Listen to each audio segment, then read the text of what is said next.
නීතිඥ මේනුකා සමරවික්‍රම මගේ ගම මාතර මම මේකට එන්න හේතුනේ මම දැක්කා මේ නීතිඥ මහත්මයා ගම කොහෙද මොනවද කරන්නේ අර ඒ වගේ නිකන් අර කතා කරපුව අශීලාචාරකම් හින්දම මම තීරණය කරා මේ මොකද්ද වෙලා තියෙන්නේ කියලා බලන්න.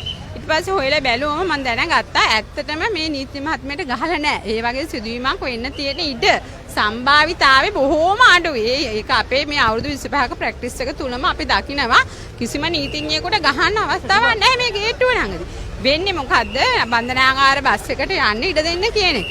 ඊට පස්සේ දැන් ඊ රෑ 30 යනවා වෙන වීඩියෝ එකක් ඇන්නේ කියලා. කොහට ඇන්නද කියලා පැහැදිලි නැහැ. ඒක මං හිතන්නේ ඒක තාක්ෂණික උපයෝගී කරගෙන තියෙන්නේ.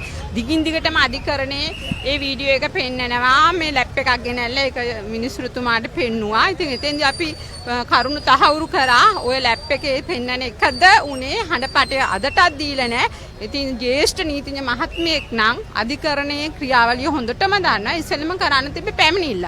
මේ මොහොත වෙනකොටත් පැමිණිල්ලක් නැහැ. විවාර්තාව දාන්නෙත් මේ පොලිසියට ගිහිල්ලා නෙමෙයි මෙතෙන්දිමයි එහෙම දැම්ම හැටියේ කොහොම අත්අඩංගුවට ගත්ත පළවෙනි අවස්ථාව වෙන්නේ නැති. ওই විදිහට අත්අඩංගුවට ගන්න බෑ විමර්ශනයක් කරන්න ඕන. කිසිම විමර්ශනයක් නැතුව අත්අඩංගුවට ගත්ත ඒක හින්දා තමයි මට ඉදිරිපත් වෙන්න හිතුනේ.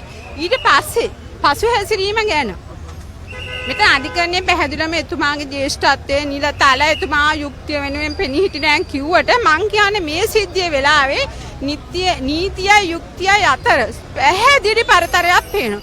යුක්තිය ඉෂ්ට වීමක් පැහැදිලිවම පේන තිබෙන්නේ නැහැ. ඒ හින්දා මේ නිලධාරියට අසාධාරණයක් වුණා කියන තැන මම හිටියා. ඒ සම්බන්ධයෙන් කරුණු දැක්කුවා. ඒ වගේම මම හිතනවා මේක අර දෙපාර්ශ්ව දෙපැත්තට බෙදිලා මහා යුද්ධයක් යන සමාජය කලබන්න ඕන තත්ත්වයක් නෙමෙයි. ඇත්තටම මෙතන ඇති දෙයක් නැහැ. මේ කරුණුත් නැහැ.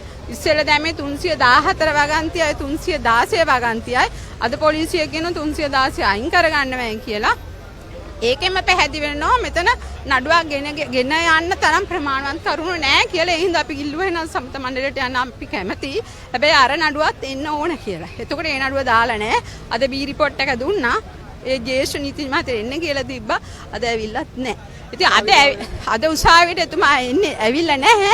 අනිත් නීතිඥවරු පුනා කියනවා එන්නේ නැතු ඉන්නේ නැහැ. පොලිසිය ගුව පැනලා ගිහිල්ලා කියලා. ඉතින් ඒකට විරුද්ධ වුණා. ඇත්තටම මමත් කියන්නේ එතුමාට හැංගෙන්න වැඩක් නැහැ. හරි ජ්‍යෙෂ්ඨ නීතිඥ මහත්මිය නම් මම තනියම කාන්තාවක් විදිහට නැගිටලා කියනවා අර පැත්තට 100ක් විතර ඉන්නවා.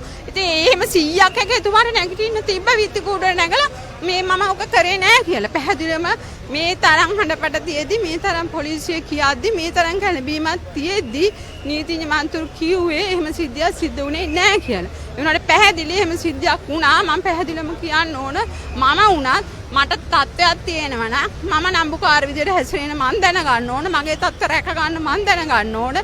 ඒ තත්ත්වය රැකුනේ නැති නිසා එතුමා නීතිඥ ප්‍රජාවටම ඉතාම ලැජ්ජාසහගත ලෙස හැසිරුණේ. නමුත් ඒ කොහොම වුණත් මේ පොලිස් නිලධාරියා තරුණ බාල කෙනෙක් බලවතා විසින් දුබලයක් පෙළන්න දෙන්න හොඳ නැහැ. මේ වගේ දේවල් කවදාවත් වෙන්න හොඳ නැහැ. ඒ කෙසේ වුණා මේ නඩු දෙකම සමතකටපත් වෙනවා නම් හොඳයි කියන තැන තමයි මම ඉන්නේ. තව ඉස්සරහට මේ මං හිතන්නේ ඊටාම ඉවසීම අපේ ප්‍රජාවේ නැති ඉවසීමෙන් මේක විසඳගමු. ඔබතුමිය හිතන්නේ පොලිසිය මේ වෙලාවේ නිලධාරියා ඉක්මන් ක්‍රියාමාර්ග ගැනීම මොන විදිහට සාධාරණයිද කොහොමද ඒක නතර? අපෝ නෑ ඒකනේ මං කිව්වේ නීතිය යුක්තියයි පරතරයක් තියේ කියලා මං අර නොකිය කිව්වේ ඒක තමයි. පොලිසියට තිබ්බා. පොලිසියට කවුරු හරි හිතන්නේ මෙහෙම අපේ ගමේ ගොඩේ මමත් ගමේ ගෑණියෙක් මම දැකලා තියෙනවා දෙගොල්ලක් රණ්ඩු වුණාම දැන් දෙන්නෙක් රණ්ඩු වුණාම මොකද පැමිණිල්ල මගේ කරේ තිබ්බ චේන් එක කඩාගත්තා. ඊළඟට රණ්ඩු වෙන්නේ මං කොල්ල කෑම. අන්න ඒ වගේ මෙතන පොලිස් නිලධාරිය කිව්වේ වාහනේ පැත්තකට ගන්න. ඒ වුණාට සිද්ධ වුණේ වෙන දෙයක්. පොලිසිය කිසිම විමර්ශනයක් නැතුව තමයි කරුණ වාර්තා කරන්නේ. ඒක වැරදි. يعني පොලිසිය තමන්ගේ නිලධාරියෝ පෙනී හිටියේ නැහැ. ඒ අවස්ථාවේ පෙනී හිටියේ නැහැනේ. පෙනී හිටිය නම් ඒ අවස්ථාවේ ඒ පොලිස් නිලධාරියා සිරගත වීමක් වෙන්න විදියක් නැහැ. කරුණු කාරණා අධිකරණයට හරියට ගියා නම් ගරු විනිසුරුතුමා දෙපැත්තටම අහුම්කම් දෙනවා. අහුම්කම් දෙන්න දෙපැත්තක් තියෙන්න එපායි. අද දවසේ පොලිසිය හැසිරීම හොඳයි. අද නම් හොඳයි. අද පොලිසිය හොඳට කරුණු දැක්වා. මොකෝ පොලිසියට අපි සපෝට් එක දෙනවනේ.